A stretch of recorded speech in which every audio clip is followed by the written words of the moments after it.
everybody. Welcome to episode 230. That's right. Of Red Wings Rant, where tirades and impassioned pleas for your Detroit Red Wings finally have a home. That's right. We got 2 games left after this one. Well, when I say this one, I mean today's, and that was about 3 hours ago. So, yeah, all right. So, we're jumping in to talk about some good news because we won 3-0 today, Mike, but we'll go over the highlights. It was basically 0-0. New Jersey. These are 2 evenly matched teams. For better or for worse. Yeah, Sonny accidentally knocked one in the back of the net. New Jersey had some that were called off. I guess the Wingdings had one that was called off. It was a mess of a game. The only thing I think you could legitimately walk away with and say about this New Jersey game is that, Mike, they absolutely deserve those better chances at the first pick. They deserve them more than we do. Yeah. I think that's fair to say after today. I do think that they should have redone the 3 stars. They gave both of them to each of the goalies and one to Sonny. And I think number 1 probably should have been Blashill himself for that phenomenal call and challenge on the offside for one of those goals. Now, he did not secure his job next season for the Red Wings, but he did secure perhaps as official hockey play reviewer for some other National Hockey League team. A joke would have punched a little bit better if I remembered what NHL stood for. But yeah, I thought Blashill nailed it, so good for him. Yeah, there you go. Justicia. There we go. Okay, we did get it. Justicia, what's going on? Yo! Eric coming in with the morning, guys. Could this be with the last name Johnson? Eric, are you coming from where would you be saying hello and good morning from? I'm curious. What's your social? Yeah. Well, yeah, you don't have a U.S. Social Security number, but give me a phone number. Just throw it right in the chat. All of your tax reporting number. No, I'm just curious where you're saying good morning from. Jared wants to know if I'm a puppet master. I might need a little more context on that. I need more context on that one. I'm missing it. I didn't know if it was. I thought maybe I'd get some comments because I'm wearing the Red Wings Rant white T-shirt today, and it is really, the sun's coming in, even though it's raining right now. We got a lot of natural light coming in, and it's really brightening up my face and my shirt right now. Fun fact: Matt's actually wearing a black T-shirt. That's how bright it is, right on him. Oh, Jared's talking about the intro. Yeah, that's my favorite part of the intro. Matt on screen. Yeah. Curtis coming in. Edvinsson wins the 23 Calder. Confirmed. Mike, we have a lot to talk about. Curtis, I love where your head's at. Mike, we'll just tease this now, so stick around. I want to talk about why people we're blowing loads over, oh my God, we get to see Edvinsson in Grand Rapids next year. Can I tell you, that would be such a wet fart of a, like, I won't be bummed for, obviously we'll be happy for the people in Grand Rapids. We'll be happy, that he's in North America and we get to see him develop. But if he goes through training camp and we're looking at a full year of Edmonds, isn't that disappointing? Am I far off? I saw a lot of that today on Twitter. And maybe I just follow a lot of Griffins fans and I'm not aware of that. But yeah, I'm not shooting off fireworks for our development team to win the minor league playoffs. I don't care about that, which they will probably do if they get Edvinsson. Like the chances of me making multiple trips to Grand Rapids go through the roof, Mike.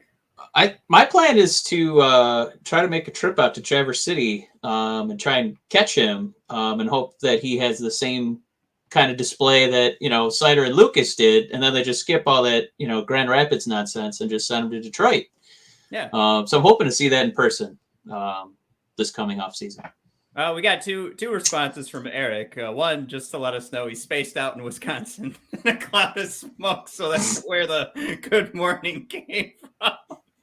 But he's not so spaced out because he does come in with good points. It did take Mo a year in Grand Rapids. That is, I mean, legit. Like, if you had to put money on it, Mike, would you put money on Edvinsson being in Grand Rapids or Detroit?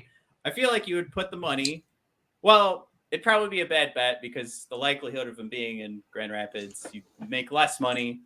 So anyway, that's the wrong question. But there's a very good chance. Yeah, he's spending the year in Grand Rapids. I'm just saying that was the last thing I wanted to tweet was, oh my God, I can't wait for that big announcement.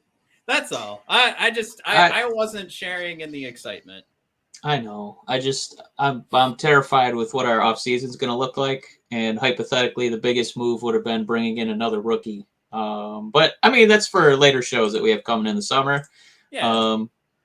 This was an exciting day. I'm just saying, like, the first thought wasn't, can't wait to see him in Grand Rapids. I don't know. Maybe if you're thinking rationally, no way he's actually going to just immediately be elevated to the Red Wings. It'd be nice, but you know.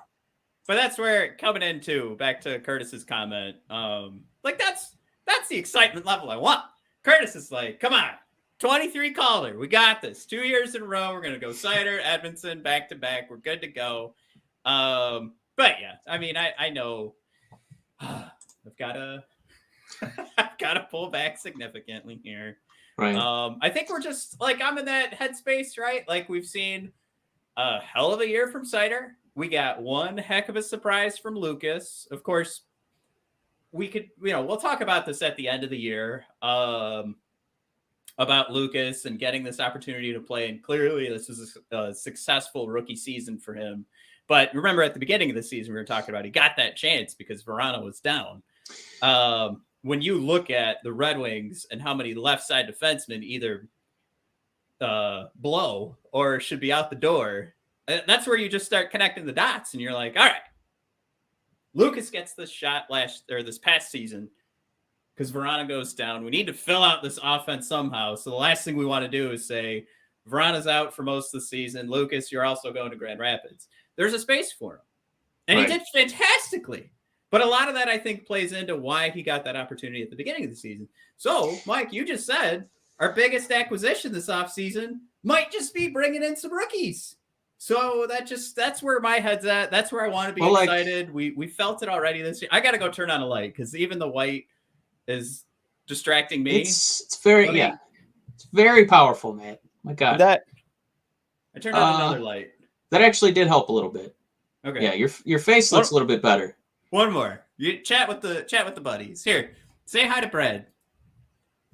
Brad, Dumont. How you doing, sir? First time message. Red Wings need more of you too. Thanks for the show. Hey, we really appreciate that, Brad. It's really nice. But I mean, let's say this. The reason that we're kind of pie in the sky dreams for Edvinsson is we had games like the one with Pittsburgh where it was a bare butt, balls, and back spanking. Where it kind of felt like the Penguins could do whatever they wanted to our little Red Wing heinies. So it was very, very demoralizing defeat. So ideally, we'd like to have a few more capable bodies on the blue line and not just the warm bodies that we had this season. But yeah, here's some official news here, Matt. Dropping the Simon Edvinsson signed. Yeah, we entry level deal. We jumped in and just started talking about it like everybody already knew. But yeah, for the podcast listeners, of course. Well, actually, the title of the episode will be exactly the same, so you guys are aware too. But yeah, whoa, God, not yet. Back up. Simon Edvinsson signed, cap friendly. For what it's worth, if anybody gives to craps, have him at $950. So there you go. I think that's more than Cider, but that also might be a default setting. So keep that one in mind. Might be the entry-level deal there. Yep. Jared has thrown in there, too, the same sentiment here. If this is DeKaiser's final season, then Edvinsson makes the team. And again, I mean, we could pull up that cap-friendly right now. It's not...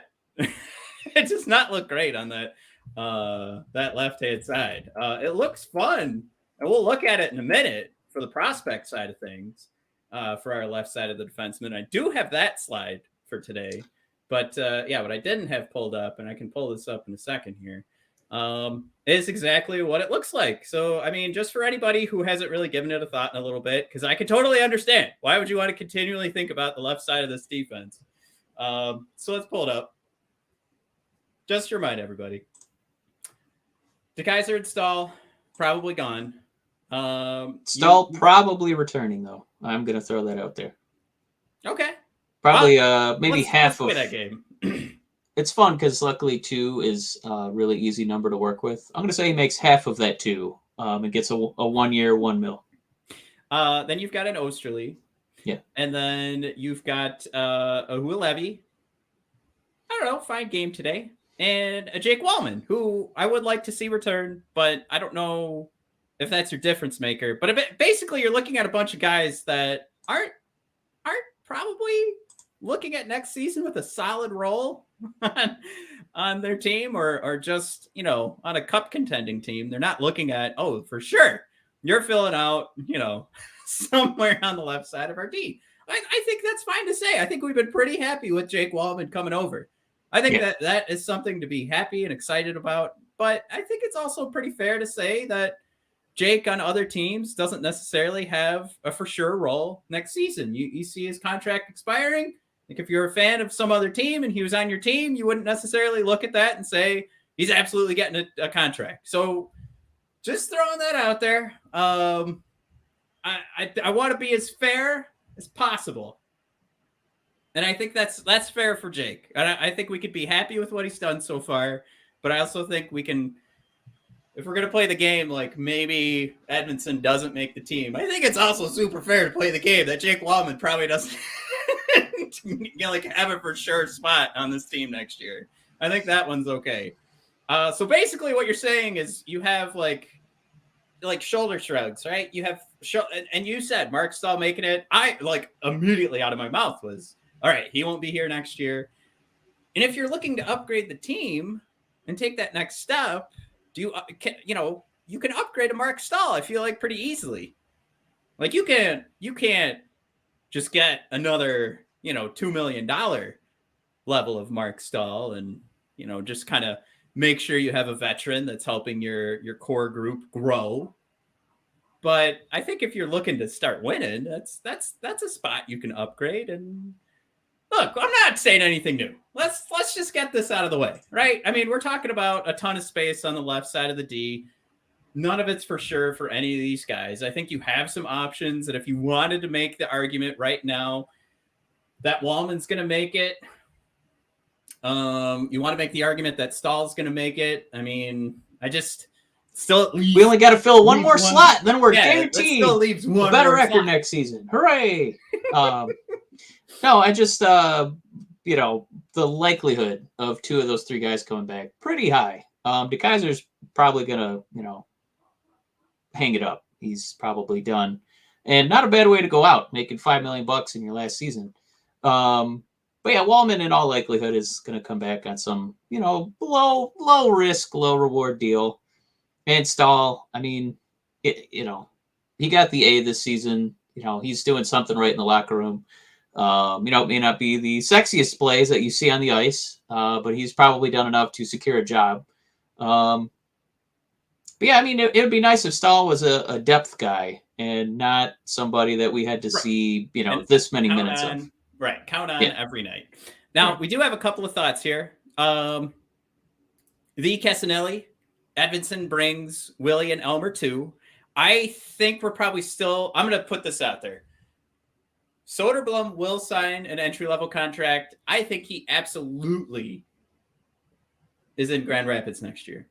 Wallander, I think, is another year before he signs. That's my thought.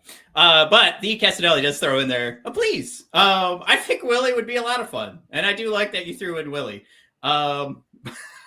He's another left side defenseman, right? So It's getting loaded up. We do have that slide again. I want to take a look at it in a second. But I also I like this, Mike. I told you like an hour ago. I said I had about 20 minutes of content. I am so happy how many people showed up so they could help us have more of a deeper conversation about a guy just signing an entry-level contract, which Dan also says. Let's bring it back into perspective here. Please, let's not get carried away with Edvinsson signing, Dan B says. Most Cider type rookie campaigns are very rare. Don't jinx the kid. Very true, Dan. And as much as I agree with you with not getting too excited, because again, what do we talk about all the time on the show, Mike? Getting very excited. Oh, prospect brain. Prospect brain. That's it. Okay. I don't think. All right. So we've run the gamut on like 3 different podcasts. I've tried that before so many different times. We used to have like guys like Teflon when we were doing pro wrestling. We've never been in sync with trying to come up with a catchphrase. It's gonna one of these days. But all right, so prospect brain, real thing. Dan B warning us about it. Jared throws in a great point too. Even if Edvinsson has a rookie year half as good as Cider, he's still better than half the current defense, which is an amazing point by Jared. And I think it's just one of those things where, and I'd love to hear in the chat too from you guys. And Mike, obviously this goes for you as well. So we'll tackle this.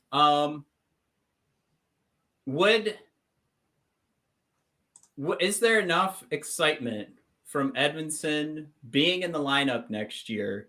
Like, does that get you through the season next year? And I'm talking about this, and I know a lot of people disagree with me, but I think there's an element of making sure those season tickets get sold. Is Edvinsson that guy that's going to help at least some of these tickets continue to move? Or is there not enough juice there and they can bring in somebody else to fill out this defense through free agency? I don't think that he's going to make the team because they want to sell tickets. If that's what you're getting at. I'm the only person that thinks this. I guarantee there's an I think this news is out there to try and sell interest in the team because it's a lot like the rest of the other local Detroit teams where you're trying to just sell potential. So like be there when they turn it around, be there to see the development guys. I guess what I meant to say was, I mean, do they cut back on spending so much on free agency because they know that they can have an Edvinsson come in? I think that's kind of that's more or less where I'm coming from. I'm not saying Jeff Blashill, who's head coach next year. I'm kidding. The head coach next year puts Edvinsson on the first pair because he wants more tickets sold. I'm not saying they go that length. I'm just it's like a. We don't need to spend so much on free agency. We probably have a guy here. I think it's really easy to break this down. I think the people who care about this team, who are still paying attention, 80 games into what is another lost season, where you're not making the playoffs, and the best you're going to do is flounder for draft positioning. This is exciting for us hockey nerds to feel like, oh man, maybe we'll get to see the young kid play a little bit early.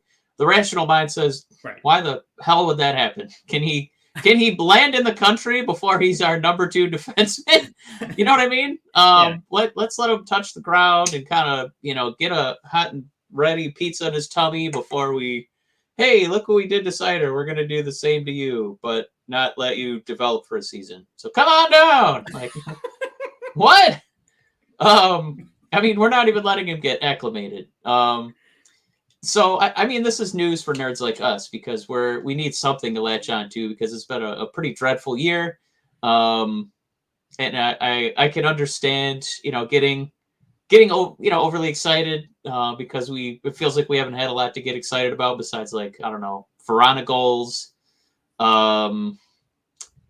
Cider trying to hit some rookie records, and like Calder watch. That's about what this season has been. So, I can understand people kind of wanting to be a little bit, over eager about, seeing this guy, playing next to Cider and thinking, man, now we got our 1-2 punch, just like we did, 20 years ago with Nick Lidstrom and, we rolled out Schneider and Shelley, and it's gonna be just like that, but better. Yeah. Oh man, I can't wait. So I get being eager and even a little desperate, but Schneider was quite the pull, I gotta say. I liked him. All right, I don't know why he came up in my brain first. You go ahead and judge me for that. I'll take that judgment. But you know what I'm saying. That it feels like, my God, now maybe we now have the number 2 guy, but just got to pump the brakes. Just realize there's not a lot of hockey news right now. This is something positive that we're kind of jumping the gun over. There's a lot of fun to be had, and coming back to Dan B's comment, there's a lot of good to come out with that mindset. So a lot of look at Matt, excitement, getting us even more excited here. Right. So this was brought up. Prashanth brought this to Twitter for all of our eyes to see. We've got a chart here for the podcast listeners. Your y-axis on this chart, or I'm sorry, that would be a graph. 5x5 or 5 versus 5 Corsi 4 percentage, and 5 versus 5 points per 60. Why am I saying 5 versus 5? 5 on 5. Jesus. Why do I need to read this graph? Shut up, you fucking idiot. Oh my God. 5 on 5, Corsi 4, 5 on 5 points per 60. Jesus. Nice. All right. We got that out. Basically what we're looking at, Mike, this is coming from the SHL, and highlighted on here are, we've looked at these charts before, and they're broken down into 4 different quadrants. And you're basically looking at your most successful, just throw out there, defensemen are going to be in the top right quadrant because they're getting the most points per 60 and the highest Corsi 4 percentage. Mo Cider probably has one of the best finishes for a season. And this graph that we're looking at goes back to 2015. If you guys who are on YouTube haven't seen that part of it yet. So this goes back to 2015. Moritz Seider, one of the best seasons in the last 7 years of the SHL. Still in the happy quadrant, in the super great, you had an awesome year quadrant, is Edvinsson. Johansson, Mike, right behind him. Maybe we'll talk about him in a sec. Ooh, I got the burps. And Wallander, not doing so hot on the Corsi 4. So the attempts on net aren't there, but the points per 60 are. So all thumbs for Wallander, of course, who pulled out, like we pointed out last week, last episode, your junior player of the year in the SHL. So everything looking pretty good for these guys, but ultimately, you gotta highlight Edvinsson there and just kind of show like we're all in this happy quadrant. We're all in this area where you're putting out more attempts than you're allowing. You're actually productive. We're not just talking about guys that throw in the attempts, don't see the points actually working out. They're doing the work. It's a good defensive game, good offensive game, and you can finish. At least. Yeah, so like you were saying, happy quadrant too. And basically what that was saying is you have more than a point per 60. So like Cider was the leader of these 4 guys, Wallander, Edvinsson, and Johansson. About almost like 1.75 points per 60. And then his Corsi was what, 61%, 62? Yeah, around there. Yeah, so basically Johansson and Edvinsson were both above the median, above the mean, of 50%. Wallander's a little bit below that, but he did have the better, points per 60 of those 3 guys. So it just feels like all 3 guys are kind of trending again, in ways that make you feel like we know what we're doing defensively when we're drafting and assessing talent. So it looks promising, and you actually have the numerical data to back that up. Yeah, and there's also have some qualitative data. Can we say that? Because the Red Wings went ahead and did some homework for us and put together a little highlight reel. Of course, here's our Edvinsson goal. He was playing for Team Sweden back in December. Of course, look out for number 7 here while you guys are watching this. I mean, that's our boy.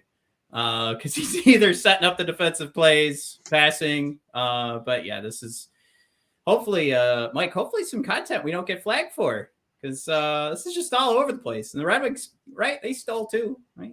They stole from Seymour. I'm sure they got permission. There's probably something here we want to slow down, right? This is probably more of something we should have. See now, what is this? Can we? What's this? We're just showing him pass the puck. Come on, Red Wings. Is this just a close up, right? Can we make fun of that? No. Yeah, I don't know what this highlight is showcasing. Besides, this is just number looks 7. like he's really good at stick handling without looking at the puck. No, that's nice. I'm surprised this only has 42 views. It looks like he's got really good. It's most of us. Like right his now. Breathing technique looks really strong on that one shot. Yeah, these are terrible. All right, I regret bringing that up. All right, so we do have other highlights though. That's because I brought up Albert Johansson's highlights that Ice Hockey Gifts put together. Because Mike, he's the other guy that was on that chart that's doing pretty good. He's right behind Edvinsson, and we got this juicy little quote from Draper. Albert showing some incredible confidence. He's got skating, shot, and physical play. When the season is over, we'll discuss if it's time for him to come over to the NHL. The way he's developing, he's getting ready. So, Mike, now that's a guy, if he comes over, that's for sure. That's 1,000%. Grand Rapids guy. Might see him sneak up once or twice throughout the season. But still very exciting, because if we go back to that graph, let's screw this up a little bit here. I mean, he's still doing just as good. He's in our happy quadrant. He's in the getting good attempts, preventing attempts from the opponent, and actually productive. So he's actually putting points up there. So, Mike, we could have this left side of the D shoring up a little bit here. While we're talking about it, I'll do this the right way. Yeah, maybe in 2024. I mean, right though, like think about that, and I'll pull up Cap Friendly in a sec here. Like we were talking about earlier,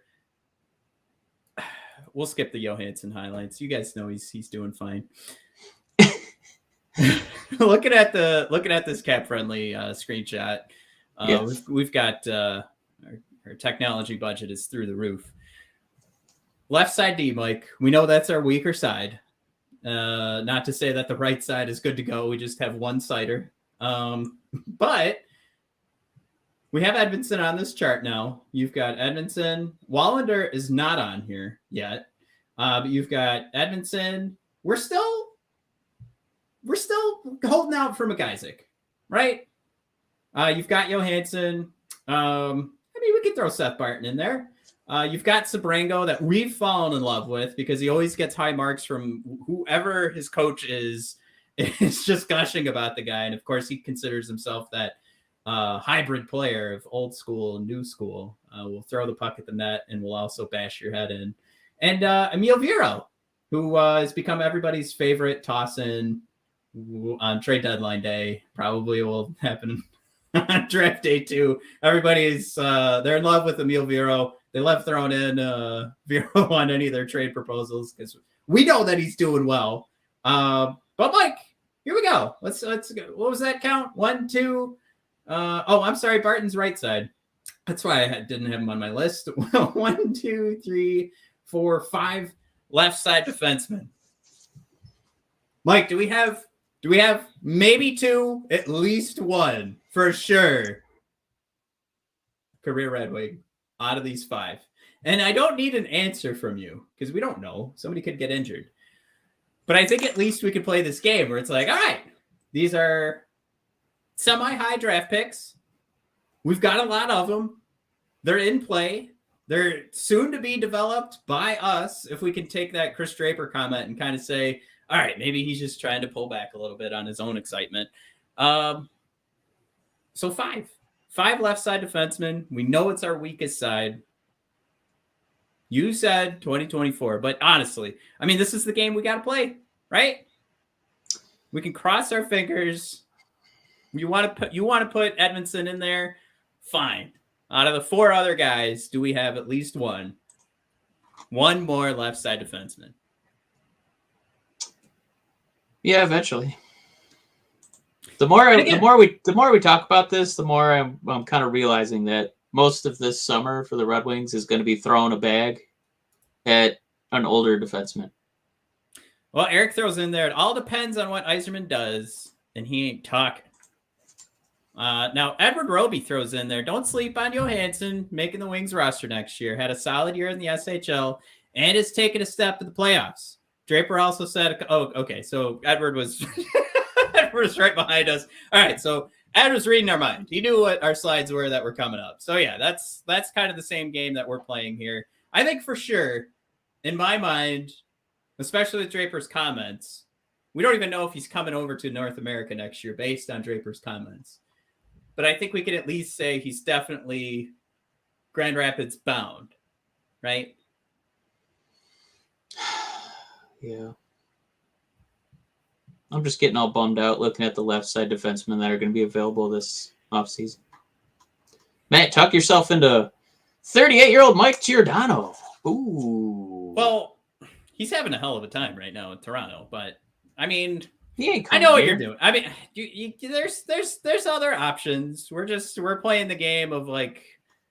So let's just put it this way. Instead of going through the names, I think that shows you that what the strategy is going to be is with all that cap space, they're going to be either signing or trading for a left side defenseman, making a crap ton of money next season because it doesn't matter. Our cap sheets, we can do whatever we want with it. So I that looks like probably priority number one because these guys we're very excited about, but responsibly, it's probably at least a season in Grand Rapids before we see them, getting a real long look.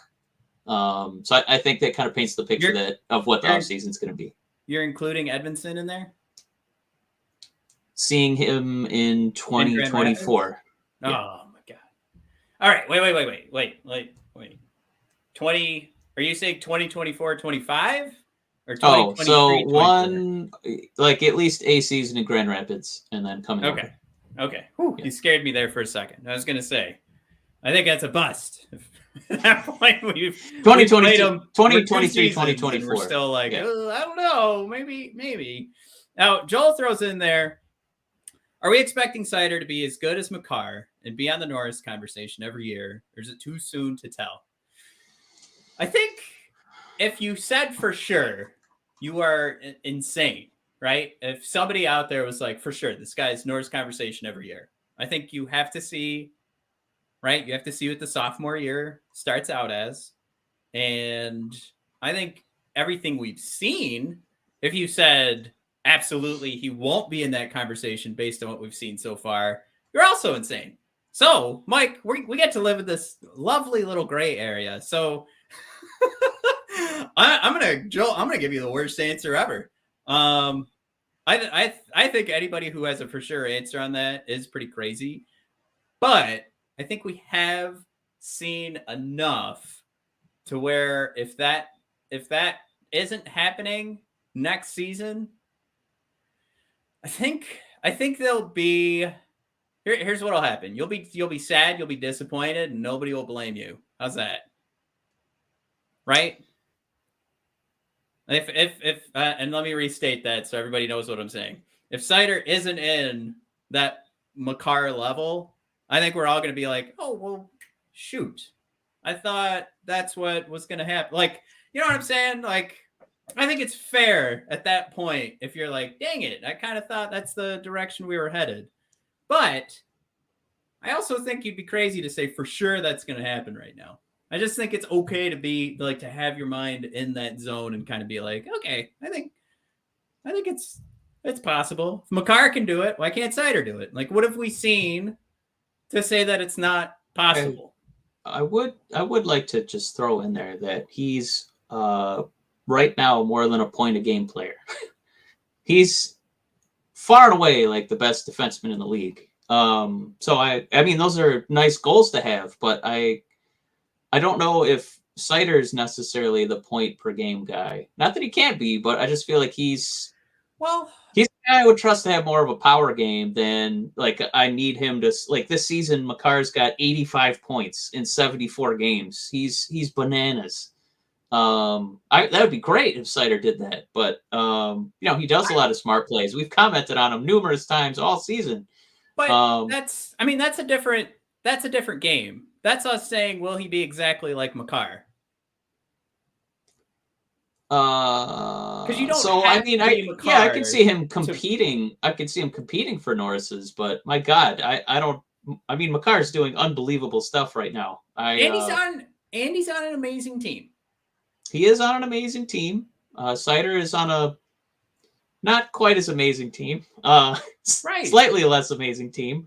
But I really want to give Makar his due credit. He's really doing unbelievable stuff right now. I know what you're doing. I know what you're doing. I know what you're saying. I'm just trying to be a little pragmatic with how bananas this guy's numbers are as a defenseman. Right. And that's not to say that I mean you gotta come at it too. Like, right, isn't Colorado gonna be disappointed if Makar doesn't do this season after season? But it's also very possible. It's more likely that he's not doing this season after season. Right? From Makar's perspective. I'm just saying there hasn't been enough that we've seen from Cider to say, like, with how much he's learned over the season, how many times we've seen him like make those mistakes, correct that mistake forever, never make it again, and then he continues to score on a team that struggles. He makes this power play look like an actual power play sometimes.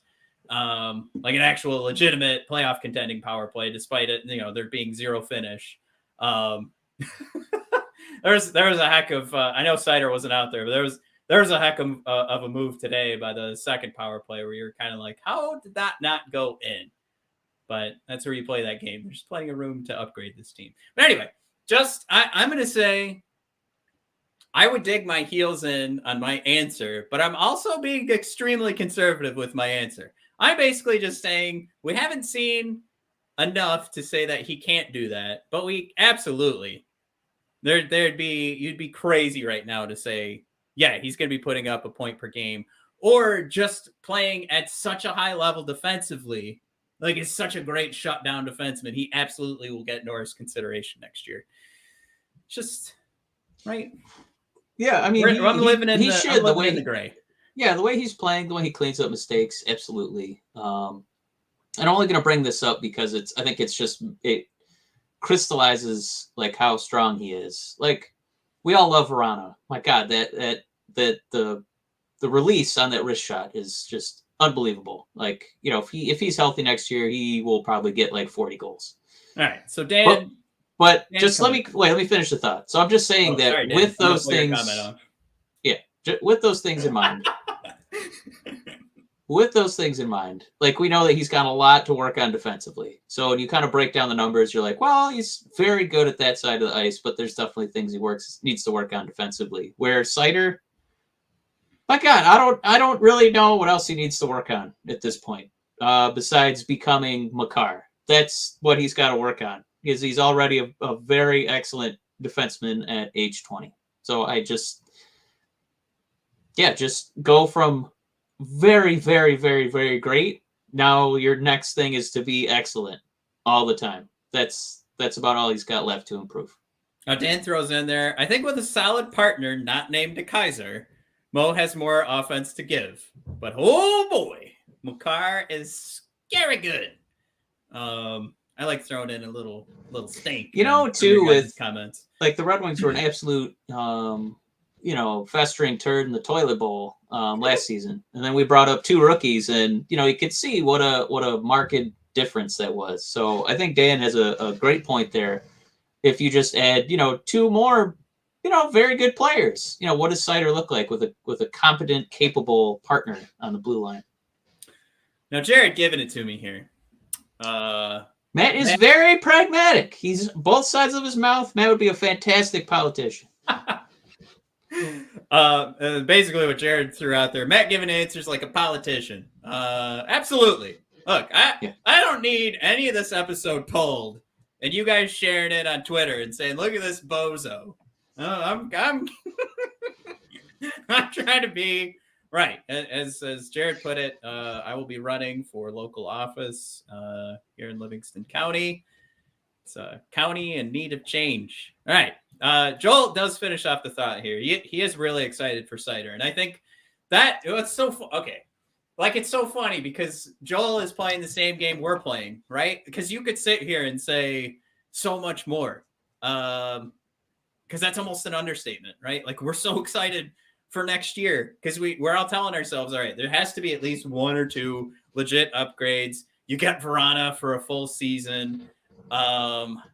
So like how do those numbers not increase for Cider? But yeah, I think it's still Mike nailed it. I'm talking out of both sides of my mouth because I'm sitting here telling you, God, Edvinsson is definitely going to be on the team. And then somebody asked me if Cider's going to be in the Norris conversation. I'm like, whoa, calm down there, Joel. Let's not get into it. But no, I pick and choose when I'm going to be excited and when not too. You know what? I'm cheating too, right? Because we're talking about prospects.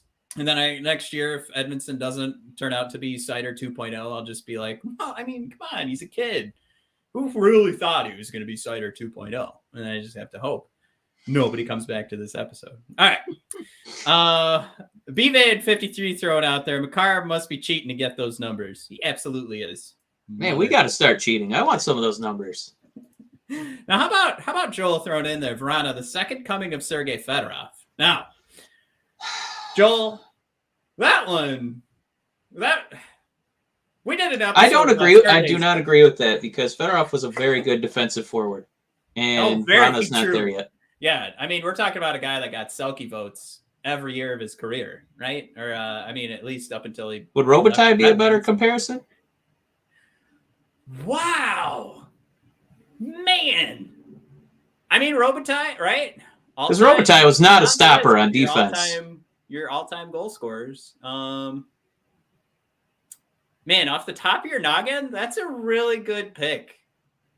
But I'd want to look at their numbers because obviously, I like if I think about those two, I think Verana is a much better stick handler, and he's a guy that can get into the zone by himself and create. But I mean, you're talking about a guy who's going to whip it at the net, man, and just put it in. Could you imagine how many goals Verana would have, like in the 80s, when the goalie pads were like the size of a pencil?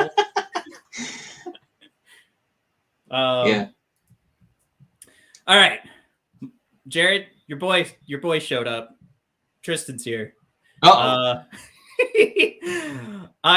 Tristan throwing in there. This is probably about Edvinsson, right? I personally feel, though he may not be the complete player Cider is, Edvinsson will rack up more points playing an offensive role, similar to Heiskanen Klingberg pairing.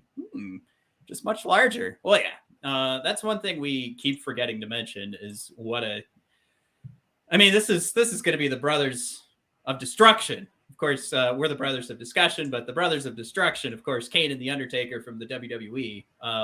There's going to be some real potential, Mike. I'm very excited to watch 2 6'5" giants with skill on the blue line. I can't wait. And how tall is Wallander? Like, I mean, it'd be one thing for us to bring up Wallander. I want to say Wallander. Is he 6'6" as well? He's doing so well right now as Junior Player of the Year. I had 6'5" in my head, but you know what? He's 6'4". He's a dwarf at 6'4". Oh, he's tiny. He's 6'4". Oh man. Yeah, he's a baby human. All right. He's gonna be our smallest defenseman. Edvinsson at 6'5". Wallander at 6'4". Cider's 6'5" as well, right? 6'4". Yeah. What are we doing? I'm on the website now. Did you already confirm it? Is that? Oh, you said yes. 6'4". Yeah, the little guy is Johansson at just 6 foot even. Whoa! What a shrimp! I could beat him up. But it'll even back out when we call up Soderblom, and he's 6'9". That's true. Now, I bet 6'8", little guy. That's gonna be a crazy PP2, right? Because Cider's sticking on PP1 for a while, but PP2 is gonna have Soderblom and Edvinsson at some point. Soderblom would be the tallest starter on the Pistons right now. Really? Yep. The Pistons? Yeah. No, No way. Pull up. Well, I'm kind of cheating because they don't start a 7-footer at center, but yeah. All right.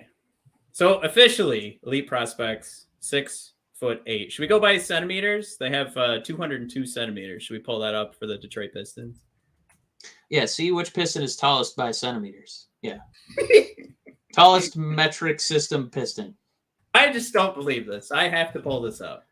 All right. The first guy I see says 6'11". I don't even have a name yet. Let's pull this up. 6'11". Oh, well, Marvin Bagley doesn't really start yet. That's probably what they're getting at. Yeah. Here we go. All right. So if you go to DetroitPistons.com, it doesn't list their height. So I have to go to ESPN. Why are you challenging me on this? I'm telling you, they have Beef Stew, who's only like 6'8". Then they have Jeremy Grant, who's like 6'9", 6'8-ish. We'll call him 6'8 for the purpose of this argument. He's 6'8". Sadiq Bey, also 6'8". So he would be the tallest Piston. We're not going to count. Marvin Bagley is not signed for next season yet, so I'm not counting him. All right. That's my favorite guy on the team.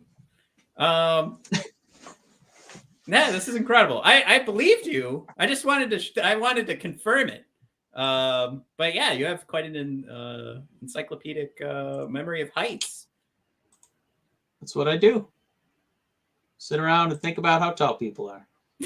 Bagley 6'11", and Garza 6'10".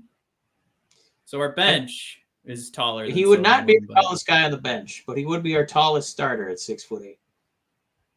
Wait, Jeremy Grant's not a starter? He's 6'8". Okay, so you're saying he'd be tied. All right, Ties still not win. The same. Hey, we're on the NHL. Ties count. Not anymore. What the fuck are you talking about? You get a point for that. All right. Well, this is a sad question. Smith wants to know, without Cider and Raymond, how many more losses do you guys think we would have this year?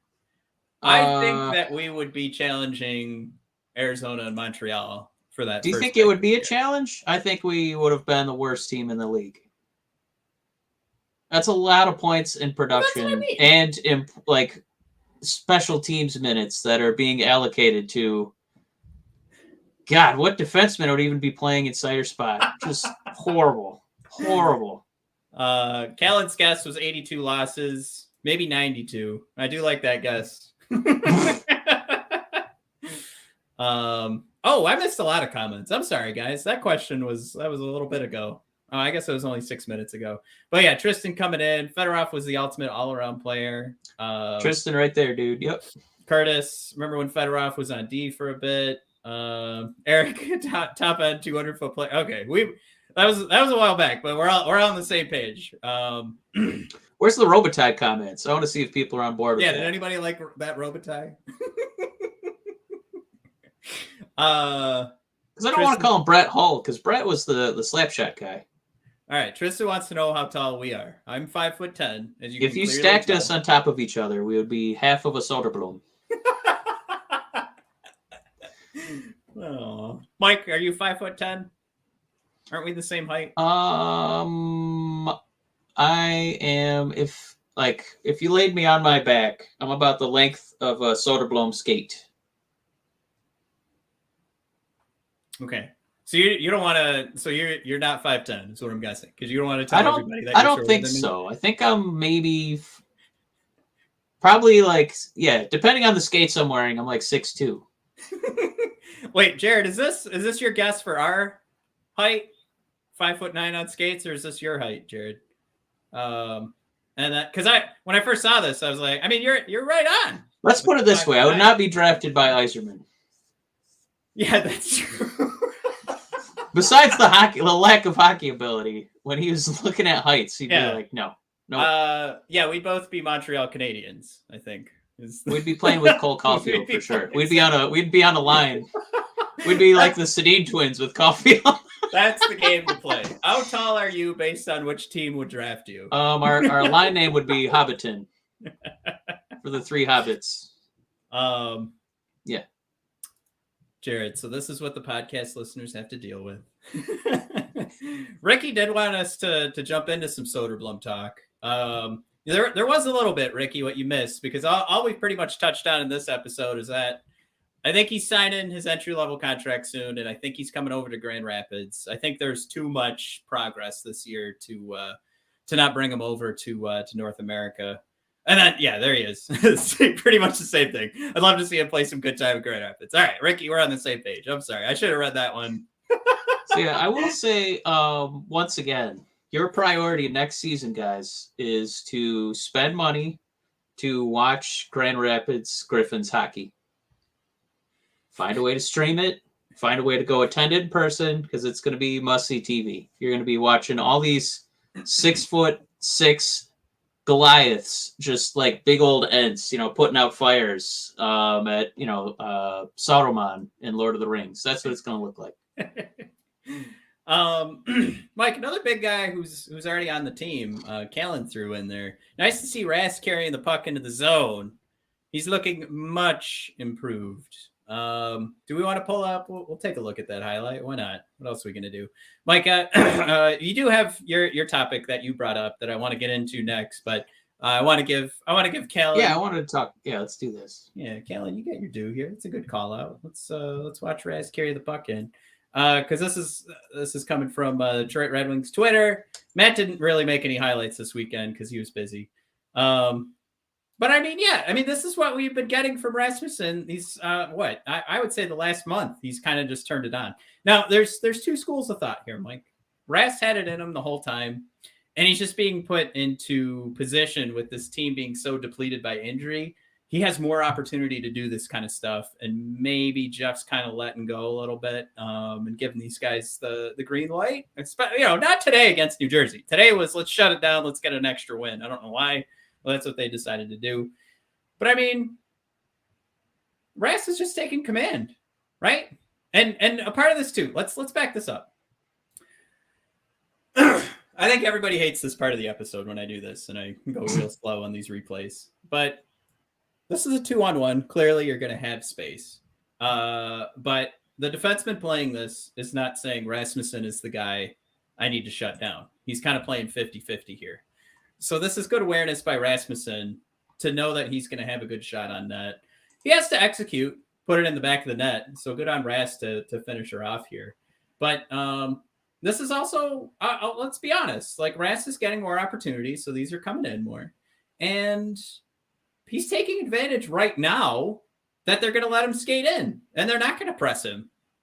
So he gets that shot off, right? And that's smart. That's not bad. Take advantage of it. Because when that guy comes over, I'm not sure if that's Sonny on the other side there. He's going to rip it over to Sonny.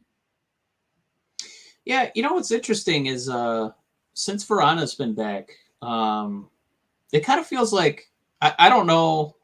I don't really know what Vrana feels like his role is in the locker room, but it definitely feels like guys are starting to take scoring opportunities like he does and firing off of weird angles just because the priority is, if you want to be deceitful, get it off at a weird angle or, at a weird time. So the goalie's not even really prepared for the shot. Like we saw that a little bit. Was that today, Sonny's goal? Where he just kind of, whacked at it, put it in. Crazy. Yeah. And, Rasmussen has definitely been doing that the past couple weeks where it just feels like, he's in effort mode. He's not trying to get too cute. He's, again, I feel like he's kind of taking a page out of the Verana book, and I'm just going to, try and take a whack at it, even if I'm in kind of a weird spot between the circles. Maybe I'm not in my happy zone, but, I'm here, I'm close. Let's see what happens. And it's paying off for him. Yeah, Callan thrown in there too. I like this point. He definitely was just dump and not chasing, which I do. That is kind of funny. Or it just feels that way because we know how rough his skating has been since he was, on Elite Prospects. Exactly. Maybe he did. Callan finishes here, so maybe he did have it in him. He just wasn't doing it. He's also playing tougher on the boards, which is something when we look at Rass's size, you immediately think that's what you're going to get. And, you never know how to put a finger on it, right? Like, what is his line being asked to do? But he was in that grinder role, so he should have been up against the boards and killing some clock and stuff like that. But you talk about, again, what's your grinder role when you're leading is going out there and killing some clock. When you're behind all the time, now you're being asked to be on that grinder role and maybe get the puck moving in the right way. And that doesn't always work out when, I hate to say it, but some of the guys that you put on that third and fourth line are there for a reason. So it's tougher to kind of gain the zone and keep building confidence. So those are just some of the realities to always keep in mind when we're looking at that stuff. But I'm a great call out, Callan. All right. Where are we at? Mike, you had a good one. We had. Definitely something to only close the show.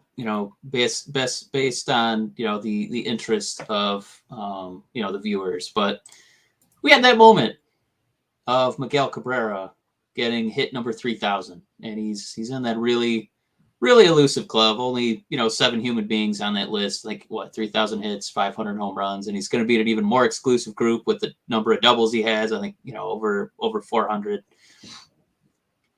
And it basically just boils down to being excellent and being consistent, because every year it felt like the guy was hitting over 300, over 30 bombs. You could just count on him every single year, to play enough games, to have enough of a offensive contribution, coming out of the 3 slot in the batting order, to keep being productive. And, now he's got those milestone numbers.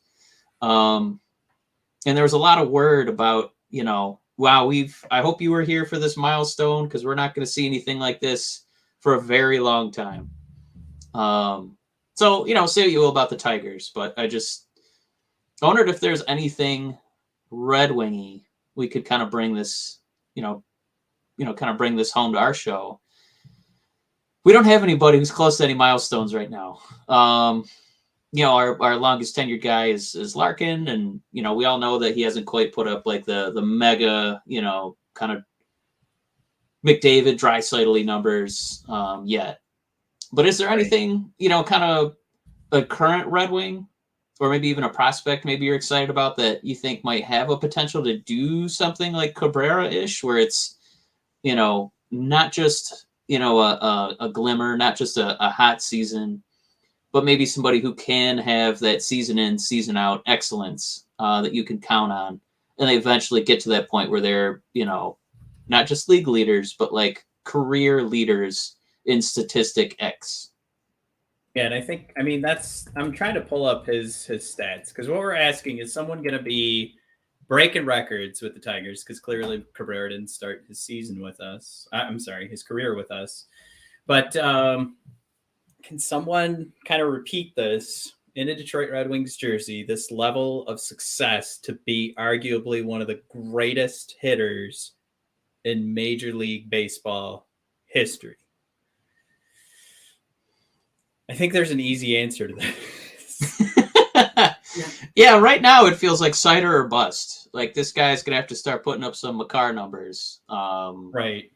That. So part of the reason I brought up, I wanted to get Cabrera's numbers up, was to be all right, can you have a so-so rookie season and you guys know where my head's at. Just keep raising the bar for yourself. Exactly. Yeah. So he was 27th in MVP voting in his rookie year, and fifth in rookie of the year voting. It was 87 games. He was really just knocking the cover off the ball and getting walked a lot. It was a 268 batting average, so it wasn't the greatest rookie season ever. The MVP votes and being 27th means that your hometown sports writers, right? They're voting for you. So it's nothing to get too excited about, but that was happening very early on. But then it was the next season, he's batting 294, 30 home runs, or 33 home runs, I should say, and 100 RBIs. So he's got 112 RBIs in season number 2. So a 512 slugging percentage in your second year, 879 OPS, and some of you guys are as what do I want to say? Familiar with all the baseball stats here, but I mean, I'm reading off numbers that are very good for a second-year player. So Cider's going to be in this realm, right, of being at least in fifth in Rookie of the Year voting. But then moving forward, All-Star, MVP votes every year, and shoot, we've got 2 MVP awards, of course, with the Tigers. And yeah, I mean, then you're talking about an all-time statistic. So right now, anybody on this team, if you're gonna like start the conversation by looking at awards, then yeah, you've got your Cider. I don't know if Lucas, with the kind of things we're looking at for like all-time points, it's almost like, all right, well, Lucas didn't have 200 points in his rookie season, so it's too late for Lucas. You know what I mean? Like based off like Gretzky numbers and stuff. So clearly there's plenty of room for Lucas to, and it's not like we're looking at Cabrera right now and he has the most hits all time. He's just got so many of these statistics where he's, you know what, in the top 20 or how many guys have hit 3,000? It's like 30, 40, something like that. Yeah, it's a lot more people than the list Cabrera is on, because they also included power numbers, which is, you know, where he, you know, that's where he became so special. But I mean, the question basically becomes, are there any future Hall of Famers on this current crop of Red Wings? Well, we go back to that same Cider conversation, but let's give Tristan a shot here. He just started the conversation by throwing in Larkin hits 90 plus points next year and 40 goals. Woo! Cider and Edvinsson will be the first D-men to win the Norris back-to-back twice. So he's talking Cider 26, Edvinsson 27, then Cider, then Edvinsson. Justin throws in a nice heart emoji. I like that. I think that was for Tristan. And then Brad says 31, I think. Oh, was that for 3,000 hitters? Oh, thanks, Brad. Yeah. So you don't have to be number one in points, but yeah, Hall of Fame career, going back to that Cider conversation about can he be a Norris Trophy candidate next year? And if the production, if the turnout doesn't hit that, like I said, you'd be disappointed. But again, have we seen anything to say that can't happen yet? No. So yeah, Cider's it's in that same realm of conversation where it's like you haven't seen anything to say Cider can't be in that Hall of Fame conversation, so you don't write him off after 1 year. Because there are guys I think you could look at after one season and say, sure, they're in the NHL, but they're not making it to the Hall of Fame. But I think if we're playing this game, is there anybody on this roster that could be a career Red Wing and go to the Hall of Fame? I think after watching 1 year of Cider, I think you could pick him if you have to pick one. I'm not saying for sure he's headed to the Hall of Fame. I'm trying to be, again, as Jared put before, being very political. Like a politician, I should say, not very political. Like a politician in my answers here. Yeah, I think obviously if we can see it, you know, we're not the talent assessors that Steve Yzerman and the boys upstairs are. If we can see how good he is, they have to be just falling out of their chairs with, you know, what they found in Mo Cider. Like, yeah, obviously we drafted him 6th, and you know we felt pretty good about him. I can't believe that they thought they were getting, you know, the Rookie of the Year and a guy who, you know, potentially with just, you know, maybe 8% more production, you know, could be up there in that Norris conversation as a rookie. So it kind of makes me think that if we bring this back to Cabrera, the Tigers operated their team a little bit differently because that guy was on the roster, right?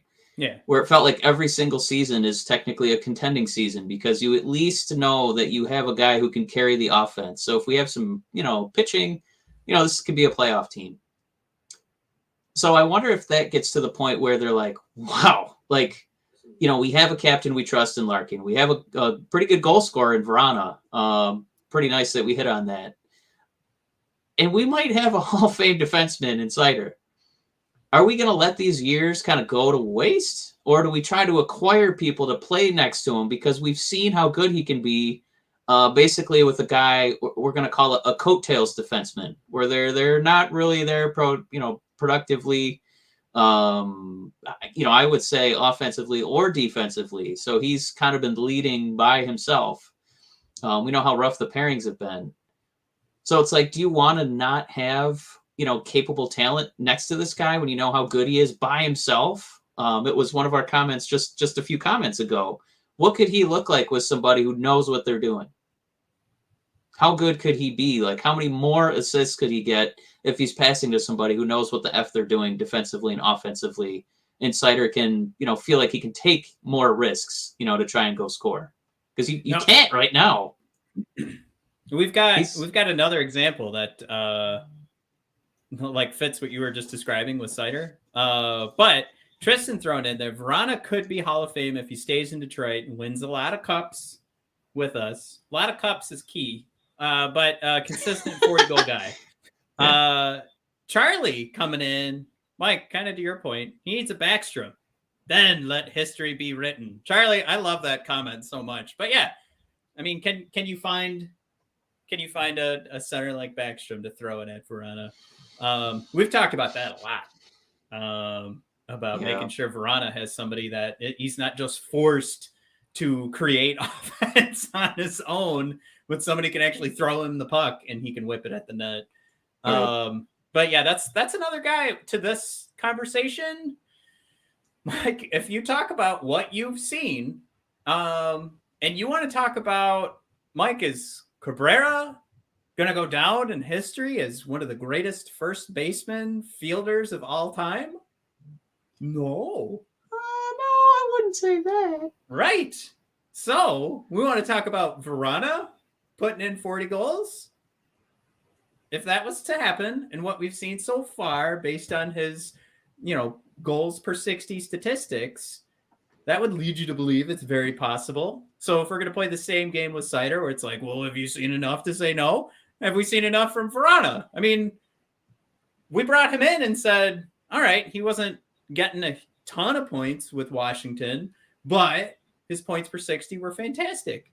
He's continued that trend. And the more minutes he gets, he still keeps putting the puck at the back of the net. So we want to see a full 82 games. Tristan, I think that's a huge point. Is can he stay healthy to get through a season? But you don't need this guy to be a two-way forward to be in the Hall of Fame conversation. You could be the greatest of all time and be in that conversation for the time that you're playing, like a Sergei Fedorov was, because you were that good two ways. I would throw in Pavel Datsyuk, but we're not talking about the greatest of all time. We're talking about Hall of Fame worthy. So I would say Charlie coming in with a good point. He needs a Backstrom, but Tristan also kind of lined it up with a fantastic example where it's like kind of one for one, where you're talking about what did Mickey bring to the game. He brought a hell of an he brought one of the best offensive games to baseball we've ever seen. But not a great base runner, not a great fielder. So he's winning MVP awards by, oh God, this kind of sucks to say because he's so good, but just one-dimensional sounds so bad. But right, he wins MVP awards. Yeah, no, I think you're allowed to say that. He's not a 5-tool guy when he was winning the awards. It was the statistics that popped off the page were all offense. And that's okay. He didn't, it was so good. It was, you could kind of ignore, what he did on the field. But yeah, that's what's so tough about hockey, because that's why it's going to be tough for Vrana. We know that he has the skill, to score a bunch of goals. But man, you got to stay on the ice, brother. And I think of the Red Wings role, they're going to ask him, you got to stay healthy, dude. Please take care of your body this offseason. We really need you for 82 games. And the onus is on Yzerman to get this guy a center. It can't be Puce. All right. Last question. We're giving it to Jared, and then we're going to sail off. Does Hellberg play? Mike, before this season ends? Do we get to see Magnus Hellberg? I Also- don't know. I don't know why he's not playing already. Absolute boner here by the Red Wings to not get Hellberg in there in that last home game, because that would have been like, if I was the PA guy, I would have had so much fun with that. And in net, Magnus Hellberg. A name right out of Vince McMahon's like WWE character book, you know? Yeah, if Hellberg doesn't work out in the NHL, I think he should head down to Florida and get started in Get him in the NXT Performance right Center. Yeah. I would have done an unprecedented move. I would have announced saves. Save by Magnus Hellberg. Yeah. Look at Kellen. Awesome. Hellberg against the Devils. It writes itself. That's perfect. Last game of the season, Hellberg, Devils. It's right in there. All right. I'm going to say, to answer the question, I don't think we see Magnus. I hate to say it, but I don't. I think that sucks. I think I would absolutely love to see Hellberg in one game. What do you guys feel about in these next couple of games? Like Jared put out there, he'll play in Toronto. Can I say, if he's the backup, we'll see him? You know, with all the hot potatoing we've done with goaltenders this season, are you telling me we can't find one period to give Hellberg? Come on, man.